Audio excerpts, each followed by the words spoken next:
everybody. Good morning, good afternoon, and good evening wherever you are. Today on the podcast, we're having Isabella Rodriguez, who is the Executive Director of Citizens Defending Freedom. CDF has its tentacles and its influence all over the country. They're located right here in the heart of Miami, but they do things all over the U.S. They're doing really great work in the areas of faith and liberty and where those things intersect. So I would really encourage you to listen to today's podcast. It's a good one. Well, hello, Isabella. How are you doing today? Hi, Michael. Doing good. So glad to be on here with you. Have an Yeah. opportunity to talk. Yeah, I know. Thank you so much. I know we've been trying to do this for a few months, and it's been kind of back and forth, and then we had Christmas, but we're so glad you're with us here today.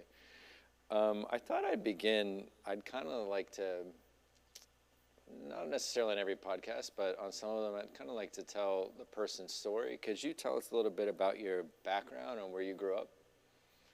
Yeah, so I born and raised in Miami.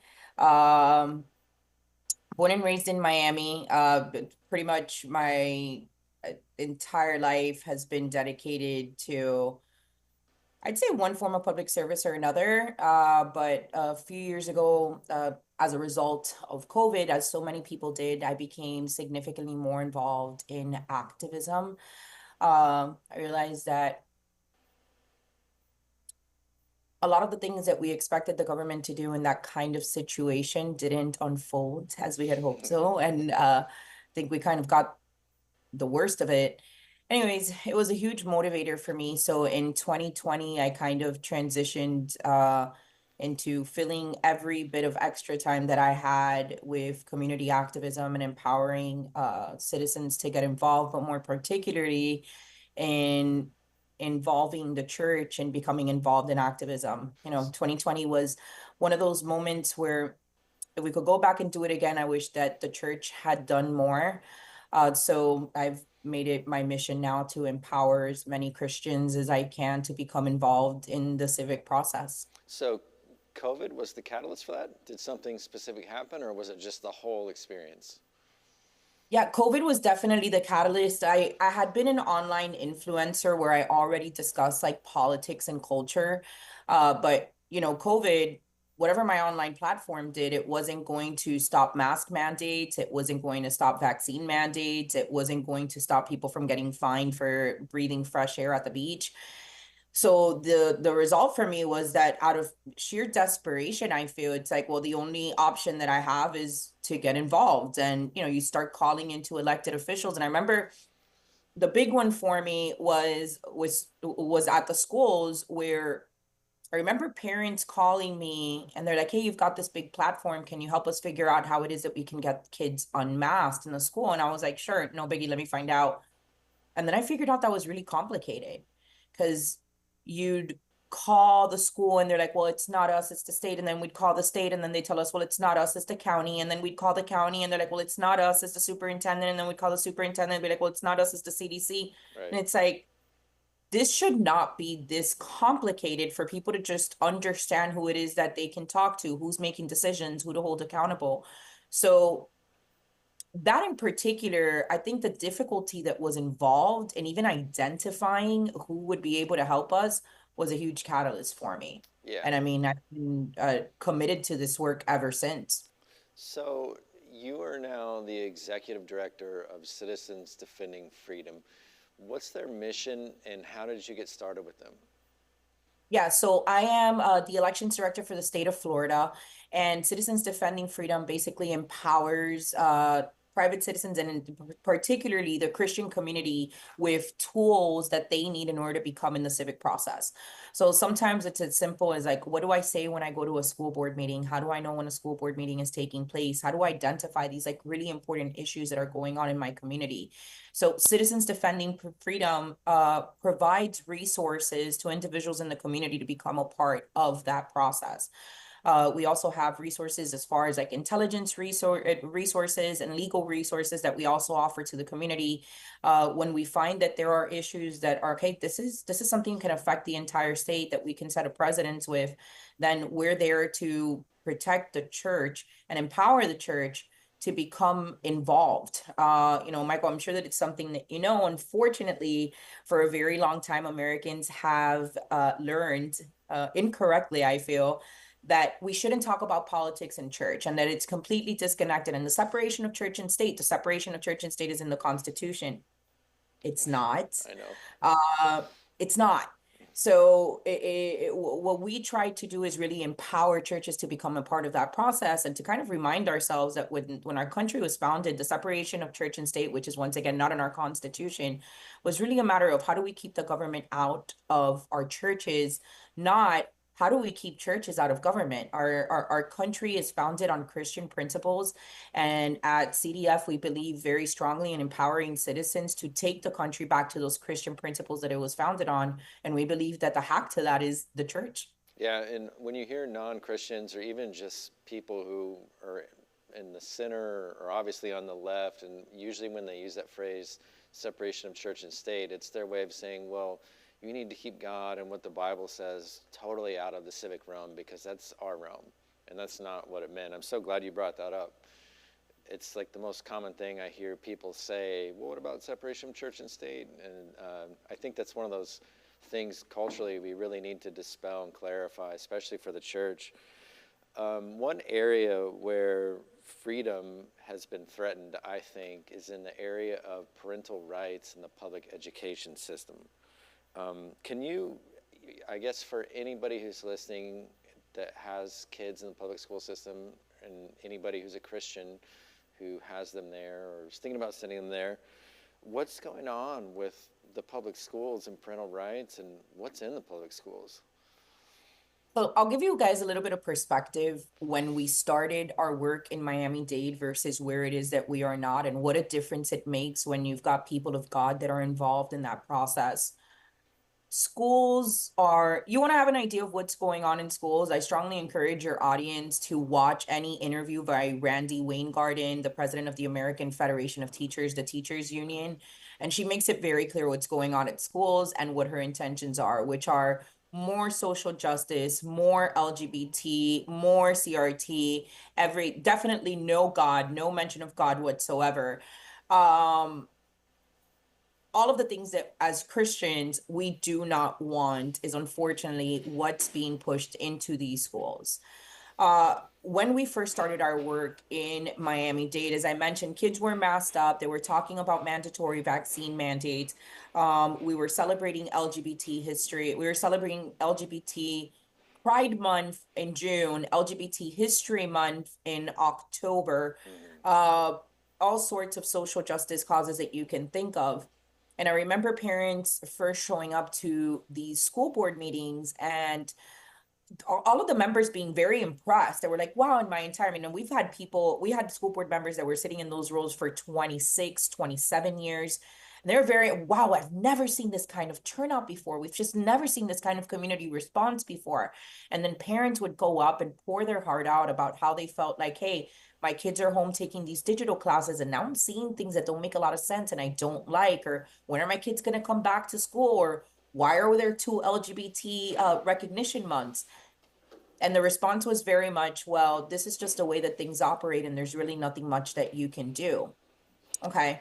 So the end response was that, parents, after begging to be heard by the school board and time again being met with a wall where they were like, no, absolutely not. We're not going to listen to you. We're going to listen to whatever special interest has been in charge up to now. Well, the response was that when it came time to knock on doors for candidates that represented our values, we did that. When it came time to do phone banks for representatives that for candidates that were representing our values, we did that. When it was time to host events for candidates to give them a platform to be able to talk to parents one-on-one about the issues that really mattered to them, we did that. And the end result was that in 2022, Miami-Dade actually flipped into the largest conservative school board body in the entire country, a title that we still maintain today. In fact, it's only grown to be more conservative than it was in 2022. And the end result was that we no longer celebrate 2 LGBT history months every single month. We recognize Prayer Day every single year. In fact, we'll be at the Miami-Dade County School Board meeting tomorrow, speaking in favor favor of recognizing Prayer Day. We've put American flags in schools in Miami-Dade that didn't have any. We've got a beautiful emblem behind our school board meeting that says, "In God we trust," where they start their meeting with prayer every single day. And these are Miami-Dade was the first school to adopt a chaplain program within our district. So there's a lot of wins that have taken place in Miami-Dade as a result of the church being involved, because it very much is Christians and parents that have kind of led that fight. And, I like to not just say about here are the horrors that are going on in school, because they are, but it's like, here are the horrors that were going on in our school in Miami-Dade that is probably nationwide, not something that's considered the beacon of conservatism, I would say, as far as Probably like not. Miami-Dade culture goes. And yet somehow by activating, I wouldn't even say a huge community, but by activating a community of God-led Christians to become involved in that process, we've done the impossible and we saved Miami-Dade. We're now, we go to these school board meetings and we know that the members represent our values, and as a result, the votes tend to fall on our side. Right, but it might have been, humanly speaking, impossible. With God, all things are possible. And just so people kind of know, because we're talking about the elimination of parental freedoms, regarding what parents, what kind of say they have in their kids' education. And there are certain states in this country, like California, where the school system can, if your kid wants to transition, they can help facilitate that. And if the parent tries to stop it, then they're actually breaking the law. So that's the slippery slope we're stopping. That's the sort of authoritarian insanity, cultural insanity that we're fighting against. And if, to give some perspective, like Isabella was saying, we used to have multiple annual celebrations of LGBTQ, but just last October, the school board voted against having LGBTQ History Month in October for, I believe, the third year in a row. The fourth So, year, actually. fourth year. So it's Mhm. either Christ or chaos. We're either gonna live the way God wants us to, or we're gonna live in a cultural chaos. So that's a huge deal. I mean, there's so much at stake with education. There's more. You just mentioned California. Our efforts ran the superintendent was like, whoa, like this got way too heavy too soon. Yeah. And he's like, I'm gonna take a job in another location. And sure enough, he left to LA United. So now he's in Los Angeles County in California. This doesn't go away. This ideology doesn't go away unless it's met with the fury of God and Christians saying we're not going to allow this. So, I try to use my story as best as I can. It's luckily in Florida, we've got a great and amazing legislature. We've got a great governor. In 2020 legislative session for 2021, State Representative David Borrero and Juan Fernandez Barquin wrote out the Parental Rights in Education bill. I'm sure that some of your listeners might know it as the Don't Say Gay Act. It was Yeah. never that. It was an act that was presented in an effort to protect parental rights and freedoms, and the right of a parent to say, first of all, I should know what my kids are being taught in school. And secondly, I should have a say, particularly if it's something that's very social justice, culturally driven, and it's not compatible with what I'm teaching my children at home. Parents should have a say in that. So, as you mentioned, California is definitely, states like California are having a much harder time, but it's why I like to use Miami-Dade as an example. We were known to be a very liberal county. We were a blue county for a very long time. And it's only as a result of an activated church in Miami-Dade that I feel that we've been able to make the changes that we have. And not just at the school board. I mean, at every level, I feel like we've been able to elect so many more people that are representative of our values as a result of being a very active community. You know, we see the same faces. We see each other at school board meetings. I see a lot of other people from church, from the different churches in our community at these meetings, and they're activating more people within the church to show up. And I know that Miami-Dade is a direct result of that testimony of what happens when the church is empowered and says, we're not just going to sit back and be victims of the time. We're going to play an active role in taking this country back to the values that it was founded on. Yeah, and to go to what you were saying, that you didn't get rid of the problem and just moved to California, that's because the things that we're seeing in the culture are just manifestations of a larger spiritual war that's going on in the spiritual realm. And of course, you know, once you have a victory in one place, it doesn't mean the whole battle's over. And, you know, the enemy might just go to California for a certain amount of time. But also in regards to education, the Bible says that we should raise our children in the nurture and admonition of the Lord, that parents should do that. What do you think about the Trump administration attempting to just gut the Department of Education as a federal entity? Is it good? I think that after, as I mentioned, one of the things that was a huge catalyst for me was the inability of identifying who oversaw certain decisions, who was in charge. So, I think that I think elected officials should be a representation of the communities that they are a part of. I have a problem. The Department of Education at a federal level has really, to me, after much research and years of being involved in this, just acted as henchmen for unions, for the teachers' unions, which, as I said, had unfortunately not priorities that aligned with parents. I believe that decisions about education should be made at a local level, at a state level. I believe that schools should be representative of the children and the parents that go to them. And as a result, I don't believe in a federal, the Department of Education should have any say, because the Department of Education doesn't understand our communities or our culture. And they also can't be there to truly analyze that it's not one size fits all as far as what's needed. It should be something that should be taken care of at a state level. But all that, to say that the Department of Education had a very long time to kind of prove themselves and what their priorities were.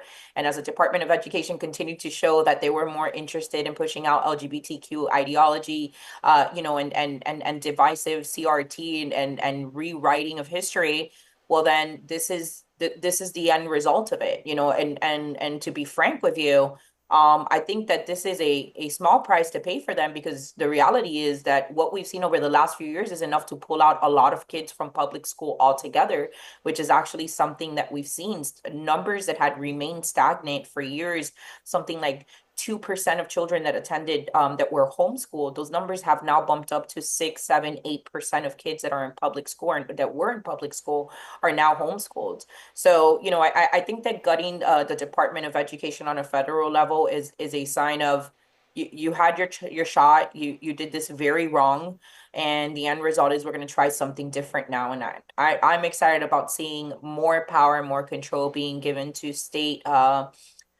agencies and individual school boards that know what's best for their flock.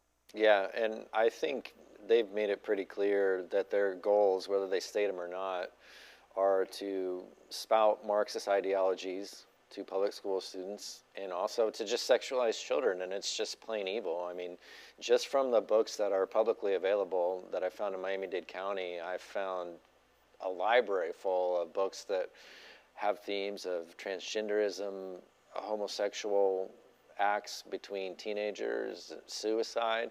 There's no educational value in any of that, and it's just nefarious and evil.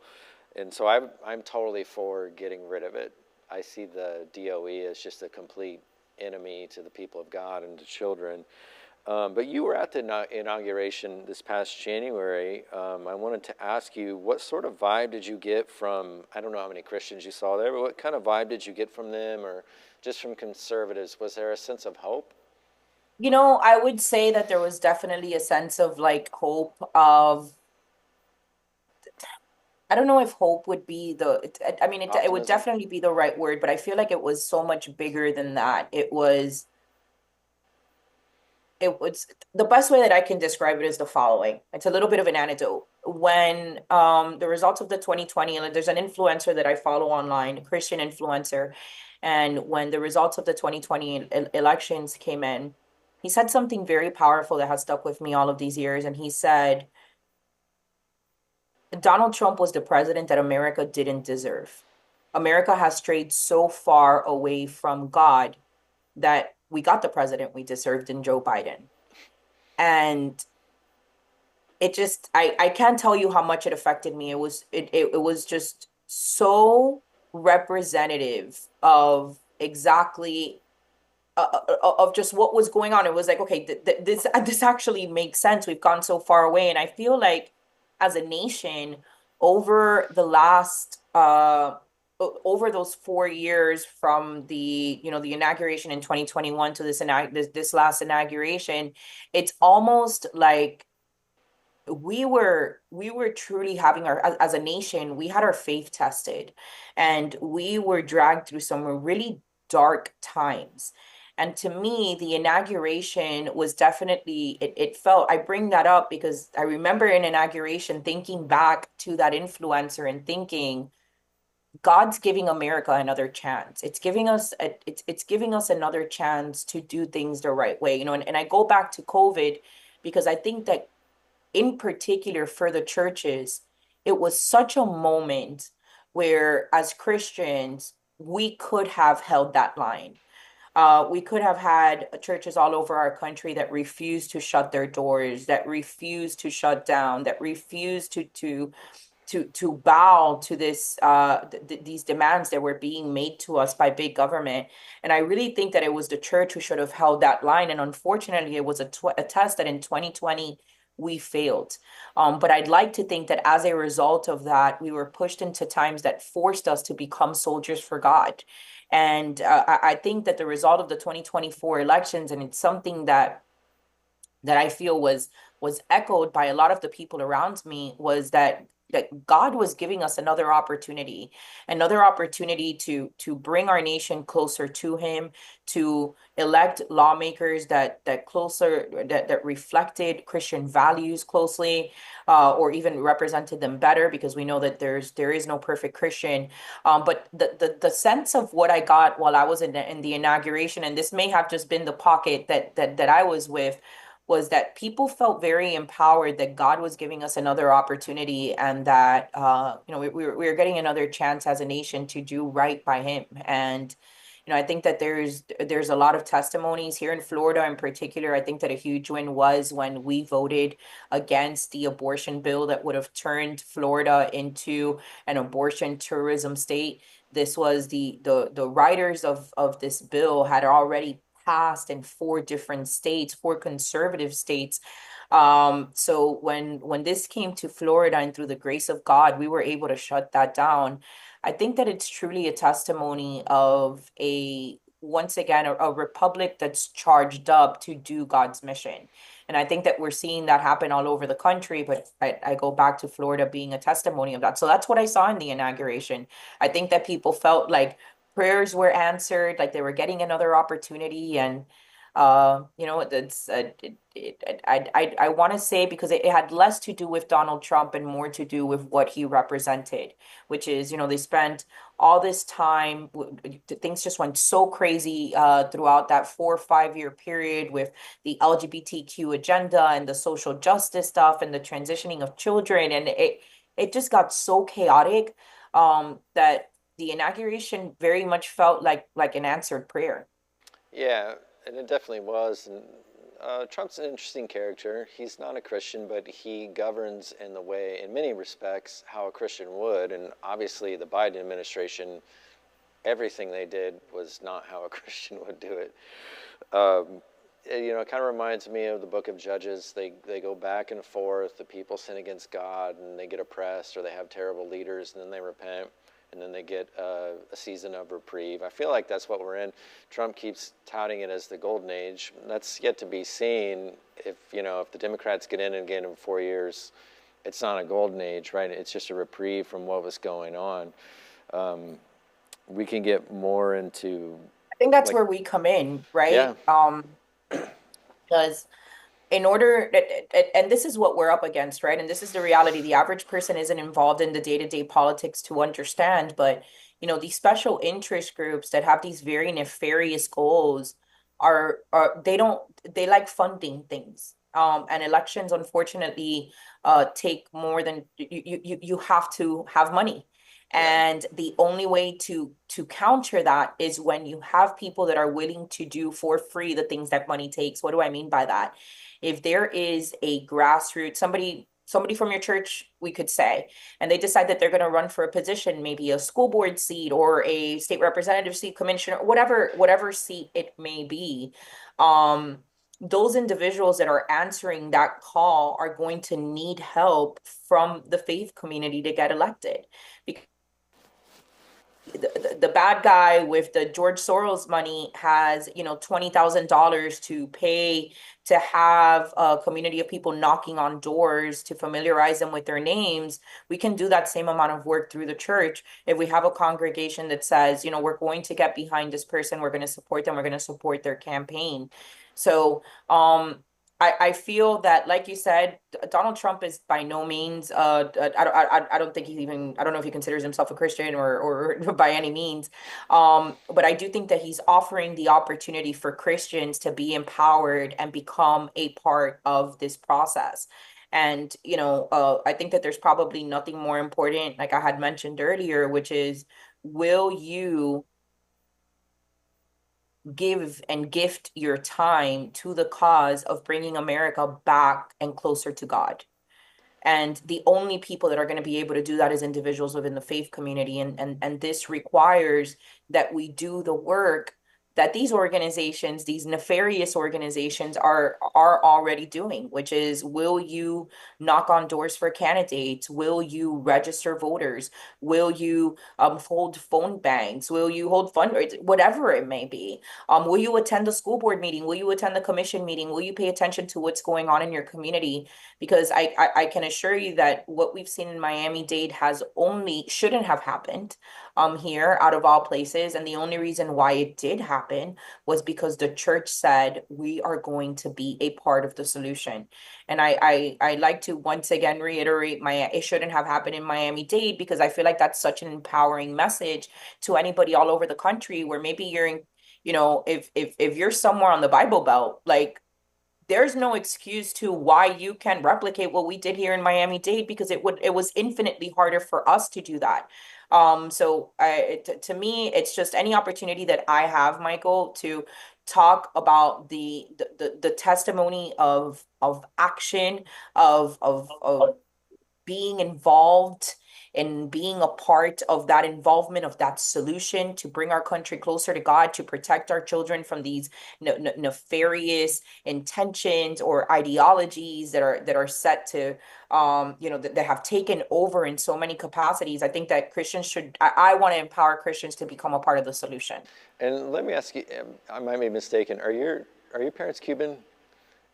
Yes, yes. Okay, My I thought you told me parents that. I'm a first generation American. Uh, My parents escaped communist Cuba. My father was left an orphan after both of his parents were political prisoners fighting against the communist regime of Cuba. And, faith was a funny thing for my family, because my parents grew up in communist Cuba, where God is replaced by the right. government. And, as a result of that, they had to go through maybe a faith journey that somebody would have had as a child. My parents went through that as adults when they first entered America. And the reason why I bring that up is, this community in particular here in Miami-Dade is very well aware of the dangers of communism.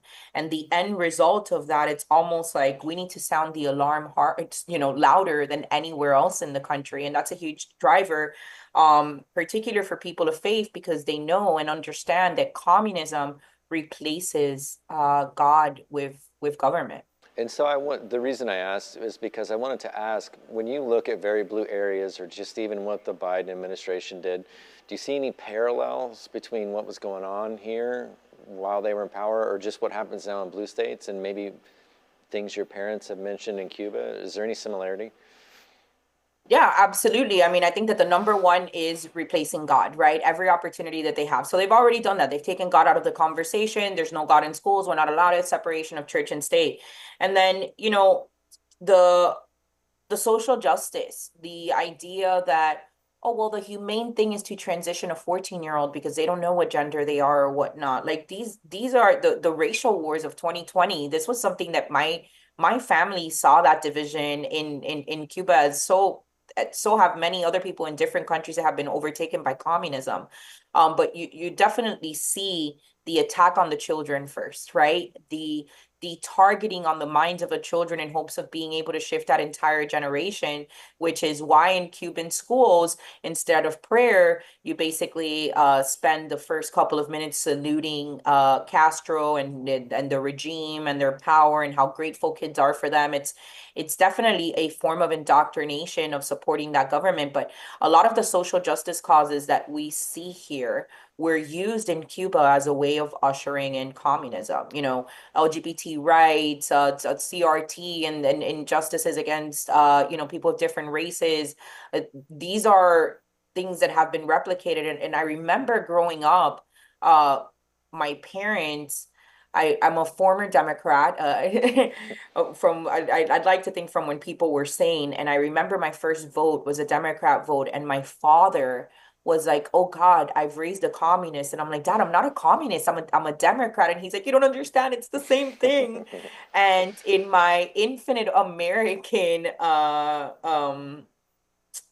privilege, as I like to call it, I was like, "Dad, we have a constitution here and a Bill of Rights, and those things would never happen in America. Those the persecution, that would never happen here. That's just not something that I'm worried about." And then sure enough, fast forward, and we did have that here, the results of the injustices against the January 6th prisoners that we saw, which were very much political prisoners. What we've watched happen in our schools with indoctrination, the uprising of race wars and divisive wars in a country that still had work to do, but had overcome so much of that history. It's just Coming off eight things that years of for an my Obama parents. presidency. Oh, correct. We're talking about a country that elected Barack Obama twice by an overwhelming majority, right? So Yeah. it's very difficult to make the argument that somehow those same people were closeted racist the entire time. We know that that's not true. The same thing for Donald Trump. I mean, how many times have they tried calling him a racist when he was adored by the Black community when he was just a figure of pop culture? So, for my parents specifically, I got to tell you, and I'm so glad that you asked that. One of the hardest parts for me of 2021 through 2024 was my father, and kind of like watching my father relive what he saw as like we're losing this country after he had very much lost his already. And that was also a huge testimony for me, and why I felt like I had to get involved, because I saw my parents uh you know flee that degree of persecution and seek refuge in this great country, in the greatest country that has ever existed in the history of ever. And as a result of knowing and understanding that my parents didn't expect for that to happen to them either, is why I felt so part of the reason why I felt so inclined to become involved and remain involved, despite attacks and things that happen as a result of getting involved. It's why I'm still so very much involved. Yeah, I think the feeling that it could never happen here was, I think that's how everybody felt. But the Bible is clear. Part of the sin nature of man is that, well, when you get a group of men who are in government and they're not Christians and they become totalitarian and authoritarian, they have to get rid of God, because there can't be an authority that's transcendent and that's higher than them. They have to be the highest authority. So just as you were saying, the Cuban communist regime replaced God with the government. I feel like we're seeing that here, because the secular left, they're just as religious as us. They just don't worship the true God. They worship intersectionality and Marxism and equity, and to the point, I mean, they worship LGBTQ. I mean, they feel like when you say that homosexuality is a sin, you're blaspheming. I mean, they're just as religious as us. They're just worshiping different gods. And so they're trying to replace the true God with governing with their gods in charge, if that makes sense. So that's kind of the parallel between what your parents went through and what's been going on here. I wanted to ask you, though, does CDF do any work? Because another thing that authoritarian governments do is they can't let people have free speech. And we still have free speech in this country, but there's been a massive attempt to censor it, especially on social media over the last 4 to 6 years. Does CDF do any work regarding free speech? I know because you guys hold local politicians accountable and We that sort of do thing. some free speech, not against any of the social media platforms. I myself have been banned on pretty much every platform Really? for the last 4 or 5 years. Yeah. I mean, Why I did you had get very banned? big platforms that I lost as a result. And I'll tell you, I didn't lose my platforms when I was speaking out about the elections of 2020 or COVID. I lost my platforms when I started speaking out about local work, when I started empowering parents to show up at school board meetings. So Really? we do free speech stuff. If you're at a meeting and we find that there was one case in particular that we took where a parent was speaking at a school board meeting and they shut down their microphone before they had finished for whatever reason they had decided to, and that was something that we took to court. So we try and challenge those things, but our main focus is really on any way that we can empower the church, right? Yeah. So we take on legal cases, but for us is really talking to pastors as often as we can, pastors that are maybe scared of losing their tax exempt status, individuals that are maybe like, well, no, I've got to keep a separation, and really just empowering them to become involved in that process. We have a very an anecdote that we share of a church in the Lakeland area where the pastor decided that he was going to run for public office, and he did. And when he ran, he lost by a marginal vote. It was very small, double digits, very, very small. And, losing was kind of like the empowerment that the church needed, where he went back to the church and he's like, here we had this great opportunity. And had the people of my congregation showed up to vote for me, I probably would have won, but I lost as a result of the church not being present. Point of the matter is that some time went by, that individual decided to run again, and they were elected as a result of empowering their church. But that it didn't stop there.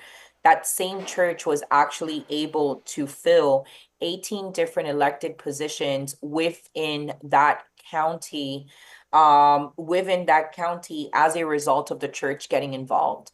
And that story is important because we think back to Gideon, right? It doesn't take every church in Miami-Dade to flip this, or every church in your community to flip this.